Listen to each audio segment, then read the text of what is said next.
Pace, parola strana e maltrattata, turbata, per cupidità di dominare, schiavizzare, per furore di fare stretto, per superstizioni e per opposizione di governi sporchi ed egoisti. Come bimbi egoisti, di schermo in schermo, stati uccidono il futuro, mentre l'umanità sembra incapace di imparare dalla propria storia.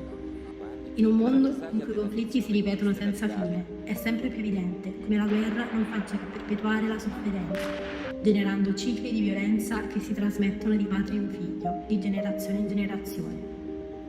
La guerra diventa un gioco crudele, dove i veri perdenti sono i giovani, costretti a sacrificare la loro vita, il loro futuro, la loro innocenza. Esistono valori comuni, i valori per una pace perpetua, oppure la perpetua è proprio sola della morte.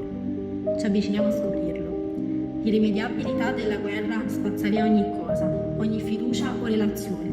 L'odio si radica nei cuori, la sfiducia nelle menti. Cicatrici incurabili e dolorose. Rumori incessanti delle armi che risuonano nelle orecchie. Stridenti esplosioni. Ogni speranza di pace si frantuma.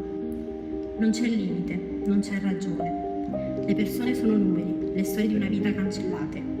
In un istante. La città, una volta piena di vita, diventa tomba. Le case un tempo sicure, gusci vuoti. E le strade conducono solo ad un futuro incerto. Ombre di se stessi, i giovani che diventano soldati.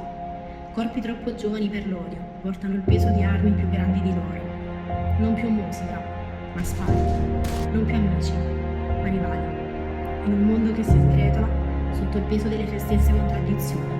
Di macerie sono ricoperte le vite di giovani ormai spezzate o senza futuro.